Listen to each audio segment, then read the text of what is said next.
And when I reach the place, which place we are, our camp, then I understand little bit. This is not right place. It's too much army. Why they have too much security guard? Because also we are in Dubai. They don't have that much of security guard. স্বপ্ন ছিল দক্ষিণ এশিয়ার কোনো দেশে ভালো চাকরি হবে, কিন্তু গন্তব্য হয়েছে কারাগারে।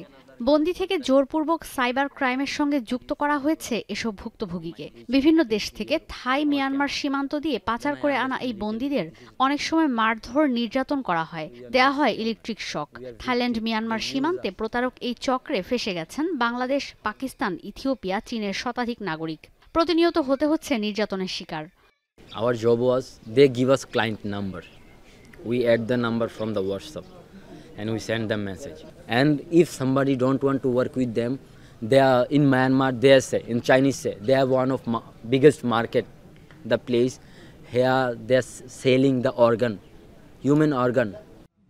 সশস্ত্র গোষ্ঠীরা থাই মিয়ানমার সীমান্ত দিয়ে পাচার করা বিভিন্ন দেশের নাগরিককে এভাবেই মিয়ানমারে পাঠিয়ে দেয়। তাদের রাখা হয় সীমান্তের কুখ্যাত কম্পাউন্ডে।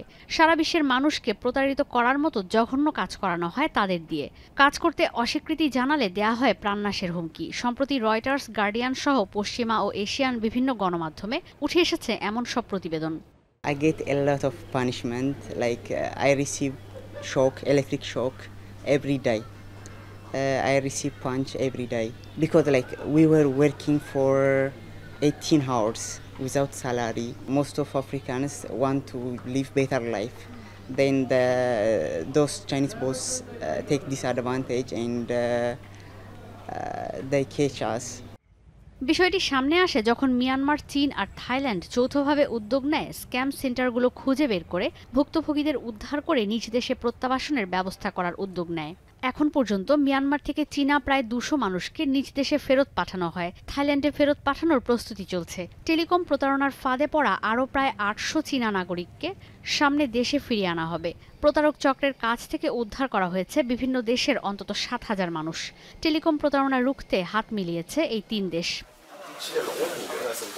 চলতি মাসের শুরুতে মিয়ানমারের সশস্ত্র গোষ্ঠী ডেমোক্রেটিক কারেন্ট বুদ্ধিস্ট আর্মি এমন প্রতারণার শিকার 260 জনকে থাই সেনাবাহিনীর কাছে হস্তান্তর করেছে। এছাড়াও মিয়ানমারের সীমান্তবর্তী 5টি এলাকায় 2 সপ্তাহ আগে বিদ্যুৎ, ইন্টারনেট সংযোগ ও জ্বালানির সরবরাহ স্থগিত করে দিয়েছিল থাই কর্তৃপক্ষ। তাদের ধারণা দক্ষিণ পূর্ব এশিয়ায় অবৈধ অনলাইন অপারেশনের সঙ্গে জড়িত হাজার হাজার মানুষ। পেছনে কাজ করছে চীন, মিয়ানমার, থাইল্যান্ড সহ আরও অনেক দেশের প্রতারক চক্র।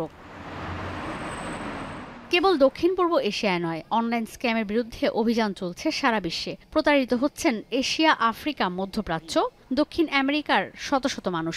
যুক্তরাষ্ট্রের ইনস্টিটিউট ফর পিস বলছে এই প্রতারণা থেকে বিশ্বব্যাপী $6,390 কোটি আয় হয়।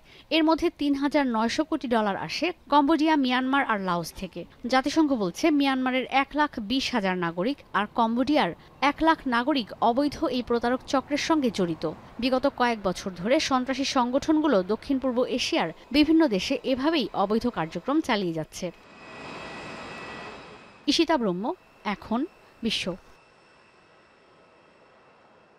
শাইনি চুলে এখন হবে সব হেয়ার স্টাইল। সিল্কোর দ্বিগুণ শাইনি চুল প্রতিদিন।